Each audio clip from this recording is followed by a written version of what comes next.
नमस्कार दोस्तों, स्वागत है आपका अपना YouTube channel yes technical Jaipur में। दोस्तों, आज अपने ये सेकंड लास्ट वीडियो होगा। सेकंड लास्ट क्या मतलब, अभी इसके बाद में 2 वीडियो और बनेंगे, फिर अपना आधा कोर्स कंप्लीट हो जाएगा। इलेक्ट्रीशियन थ्योरी का आधा कोर्स कंप्लीट हो जाएगा। इन क्वेश्चनों को वीडियो को आप पूरे वीडियो जितने भी हैं उनको एक दिन में क्या 2-4-5 घंटों में स्पीड बढ़ा के देख सकते हो। इतने से वीडियो 20-20 मिनट के, ठीक है दोस्तों। तो अपना ये जो पहला क्वेश्चन ये है, ये कह रहा है ससेप्टेंस की इकाई क्या होती है। तो ससेप्टेंस का मतलब ये होता है दोस्तों, जैसे विद्युत धारा के मार्ग में जो रुकावट पैदा होती है उसे प्रतिरोध कहते हैं, और जो सुगमता प्रदान होती है उसको क्या कहते हैं, ससेप्टेंस कहते हैं। ठीक है, मतलब चुंबकीय रेखाओं में जो रुकावट पैदा होती है उसको तो प्रतिष्ठंभ कहते हैं, और जो सुगमता प्रदान होती है उसको क्या कहते हैं, एडमिटेंस। उसी तरीके से इसको ससेप्टेंस कहेंगे। ठीक है, ससेप्टेंस का जो मात्रक होगा वो क्या होगा, महो होगा। जैसे चालकता का मात्रक क्या होता है, महो ही होता है, महो या साइमन। नेक्स्ट अपना क्वेश्चन है, बहुत अच्छा क्वेश्चन है, इसका सॉल्यूशन करना पड़ेगा अपने को दोस्तों। तो सॉल्यूशन क्या करना पड़ेगा, क्या कह रहा है कि एक प्रेरक कुंडली का प्रतिरोध क्या होगा, 240 वोल्ट 5 एम्पियर ले 50 हर्ट्ज की आपूर्ति 0.8 शक्ति गुणांक है। तो इसका प्रतिरोध क्या होगा, कुंडली दे रखी है तो कुंडली का प्रतिरोध क्या होगा। तो कुंडली में XL लगाते हैं अपन, XL बराबर V बटा I, XL बराबर V बटा I कुंडली का प्रतिरोध पूछ रहा है। तो वोल्टेज कितना है, 240 वोल्ट, और धारा कितनी है, 5 एम्पियर। कितनी है, 5 एम्पियर दे रखा है। ठीक है, तो इसके तरीके से अपना इसमें इसका भाग देंगे तो इसका जो राइट आंसर होगा, देखो बुक में दे रखा है ये आंसर दे रखा है, पर इसके अकॉर्डिंग इसका आंसर क्या हो जाएगा, 48 आंसर हो जाएगा। ठीक है, नेक्स्ट अपना क्वेश्चन है दोस्तों,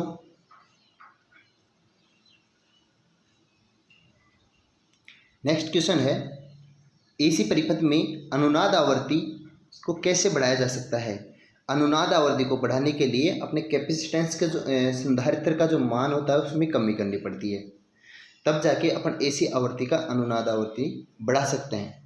तो जो इसका राइट आंसर होगा वो दोस्तों वो होगा संधारित्र के मान में कमी करके। क्या होगा, संधारित्र के मान में कमी करके। नेक्स्ट क्वेश्चन है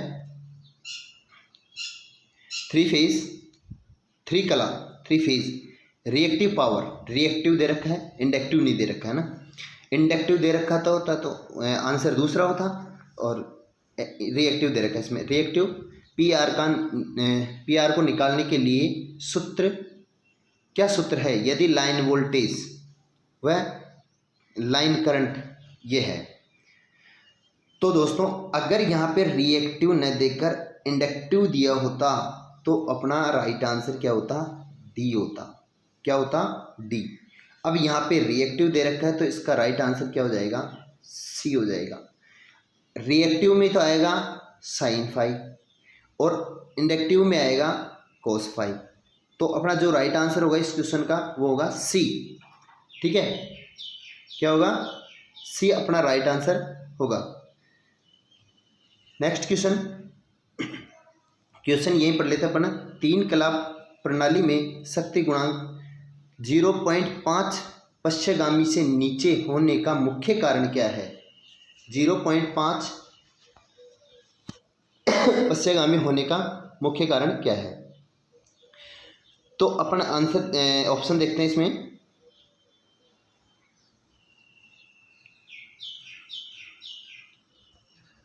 वोल्टेज के उतार चढ़ाव के कारण, प्रतिरोध के भार के कारण असली शक्ति, अधिक प्रेरक भार के कारण प्रतिक्रियाशील शक्ति, और अधिक धारितीय भार के कारण प्रतिक्रिया शक्ति। तो जो इसका राइट आंसर होगा वो होगा दोस्तों अधिक प्रेरक भार के कारण प्रतिक्रियाशील शक्ति। तो इसका राइट आंसर क्या हो जाएगा, सी इसका राइट आंसर हो जाएगा, अधिक प्रेरक भार के कारण प्रतिक्रियाशील शक्ति। नेक्स्ट क्वेश्चन है दोस्तों, स्टार संयोजित सिस्टम में तीन कला असंतुलित भार का उदासीन चालक में धारा क्या होगी।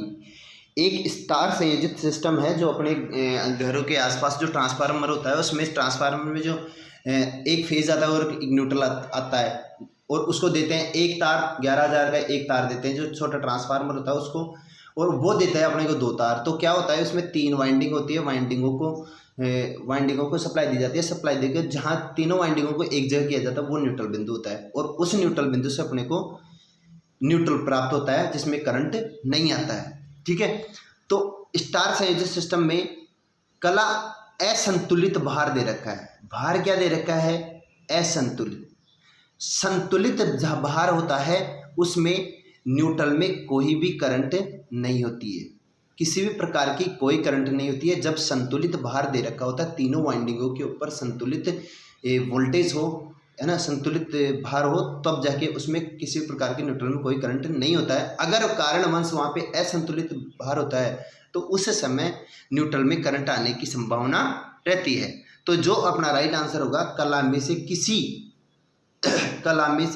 किसी में सबसे कम धारा की तुलना में कम, मतलब जिस फेज में सबसे कम धारा होगी उससे भी कम मान की धारा उस न्यूट्रल में से प्रभावित होने लगेगी। नेक्स्ट क्वेश्चन है,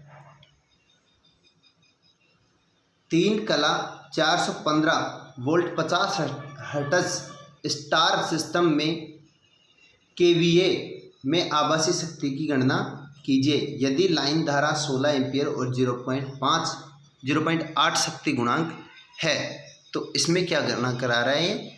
शक्ति की गणना करा रहा है। किसकी गणना करा रहा है? शक्ति की गणना करा रहा है। तो दोस्तों इसका जो सूत्र होगा वो होगा P बराबर VI cos फाई, सॉरी यहाँ पे √3 भी लग जाएगा ना, √3 VI cos फाई, है ना। ऐसे इस तरीके से सूत्र रखना है। फिर अपना जो मान रखना है, जैसे √3 का मान होता है, मैं रख देता हूँ यहाँ पे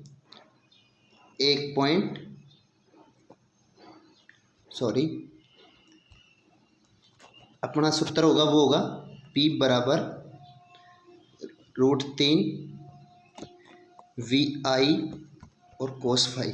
ठीक है, तो P बराबर √3 का मान होता है 1.732 इंटू 415 इंटू धारा कितनी है 16 एम्पियर और इंटू 0.8, ये शक्ति गुणांक है। इसको रखेंगे तो अपना ये मान आ जाएगा। ठीक है, बी राइट आंसर हो जाएगा। नेक्स्ट जो क्वेश्चन होगा अपना ये होगा, हाँ इसमें ये होगा, यदि 3 कला बिजली मापन में 2 वाट मीटर की रीडिंग क्या होगी यदि पावर फैक्टर का मान 0 हो। यदि पावर फैक्टर का मान 0 होगा तो जो वाट मीटर होगा उस वाट मीटर की रीडिंग होगी वो होगी ये सी ऑप्शन राइट होगा। इसका ये है वाट मीटर 1 और वाट मीटर 2 के बराबर है, लेकिन विपरीत संकेतों के साथ। विपरीत संकेतों के साथ का मतलब है कि दोनों की रीडिंग बराबर होगी, पर एक का धनात्मक होगा तो दूसरे का क्या होगा ऋणात्मक। एक धनात्मक दूसरा ऋणात्मक होगा, तो ये राइट आंसर हो जाएगा। नेक्स्ट क्वेश्चन है अपना 240 वोल्ट आरएमएस के लिए वोल्टेज का अधिकतम मूल्य क्या होगा। 240 वोल्ट को अपना आरएमएस मान के साथ गुणा करेंगे तो अपन गुणा करेंगे, जैसे फॉर्मूला होता है आरएमएस